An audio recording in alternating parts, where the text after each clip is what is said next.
Welcome to today's People to People. I'm Jewel Hillary in for Micah Mater. Let's go ahead and get started. Earlier this month, crowds of unruly teens took over portions of downtown Chicago, causing damage and injuries, leading to several arrests. In the weekends that have followed, police have increased presence, and various community leaders and churches have moved quickly to prevent it from happening again. Black children are not inherently evil.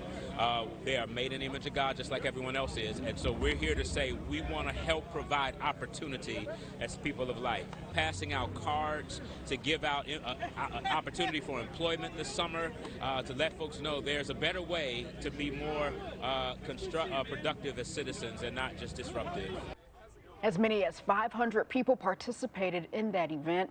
And here to talk about what's next, Early Walker, a Chicago area businessman and philanthropist. He's launched Parents for Chicago, a system to alert parents when and where those gatherings are happening. Also joining us is Levante Stewart, senior therapist and executive director of Lost Boys, Inc., an organization founded in 2008 using sports as a way to engage the youth.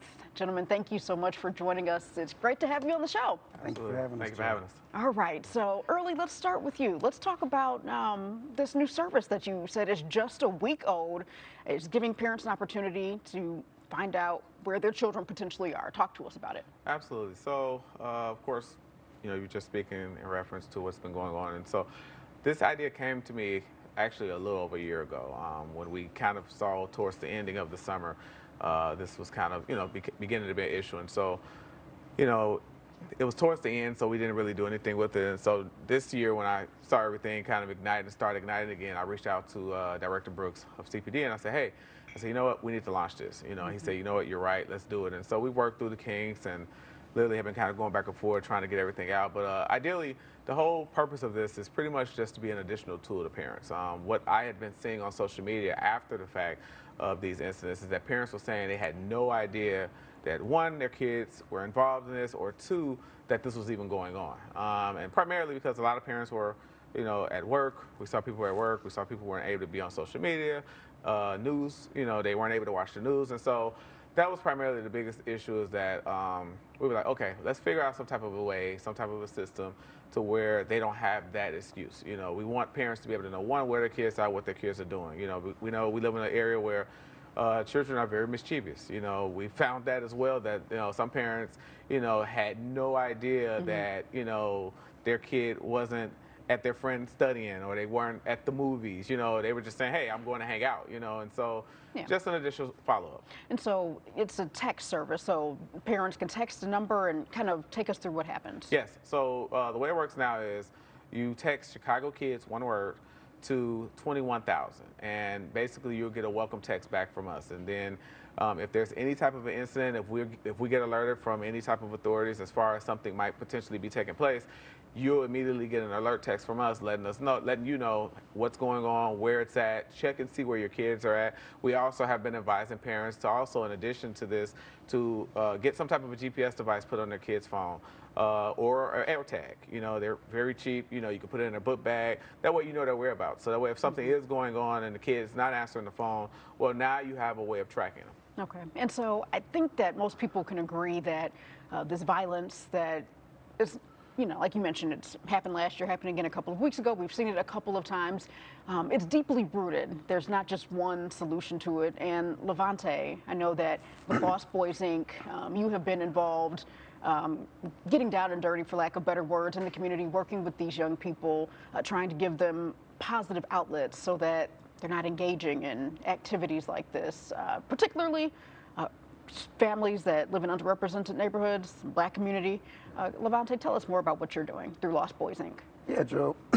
Like Early, 15 years ago, I saw something I didn't like, and it was this, spike in violence. It's kind of going up and down. I really came of age in the 90s, 80s. So it wasn't new to us. Actually, violence numbers, statistics were way higher then. You had more reasons for it. But yeah, as a response to that, I always knew what sport had done for me in my life. And I knew that sport was a positive outlet, and it was more than just a positive outlet. It was really a conducive tool to human being building. When you look at our country, sport plays such a significant role in so many facets of our lives. Sport actually is a platform that has also been a major conduit for social change and social development. So for me, it was an easy decision with sport, and I guess baseball, because it is what is most connected to our country and the platform of sport where the most things have played out, from racial equality to gender equality to arguments of economic equality. Everything has occurred on that field.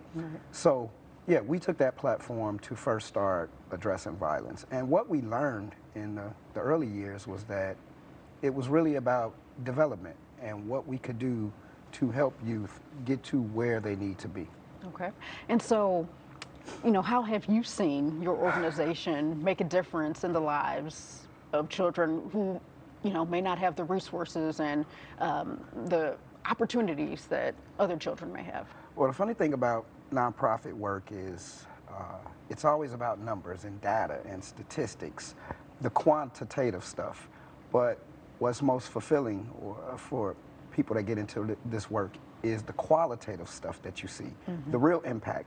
And for me, impact takes time. It's not 6 months, 8 months, a year, it's years. So for me, we're at a point in our evolution right now where my staff, the coaches, the coordinators, the people who are doing the work are former program alum who started this out with me when they were 9 and 10 years old, and now they're 22, 23, 24, and so they're now kind of taking over. So when someone asks me what's the impact, oftentimes I don't have to say anything. I just point at those young people who are running the show. Wow, that's awesome. And then I know we talked about, I'd asked if you'd had any, either of you had had any, you know, direct communication with any of the young people that have been involved in these teen takeovers downtown and in other parts of the city.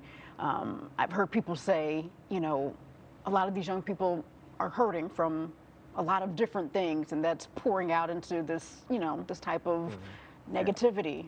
So you mentioned that you've been in touch with them regularly.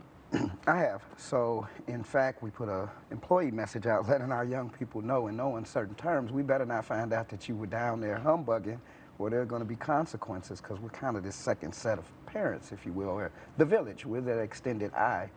When I was coming up, man, you get in trouble. You got like 4 whoopings by the time you got home. Right. So, you know, not that we're going to whoop anyone's children. Right, I got just having these extra eyes. So, like what Mr. Walker is doing here, I'm subscribing. As soon as I get up out of here, I'm texting that. At being a father of 4 myself. But yeah, what I'm listening to them, I have a really interesting take on this and why it's happening. And generally speaking, I think my understanding of it is we've kind of got 2 ends of the spectrum, which all the chatter has been revolving for the past couple of weeks, right? You've got this position of where are the parents, where's the accountability, we have to crack down, we have to show them that there's a consequence for the action, and none of that is wrong.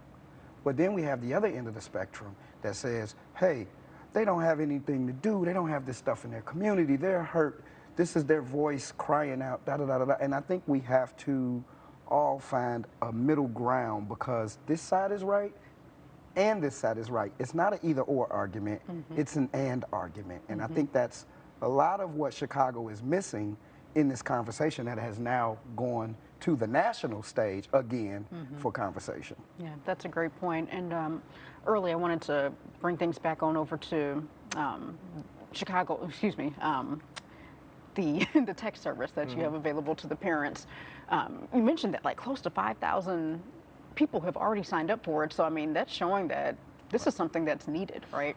Well, it's definitely needed, and I want to kind of piggyback off of what he was just speaking on, because I do think that we, when I say we, I'm talking about the community as a whole, we have to be able to come together and agree on that what we're doing is not working.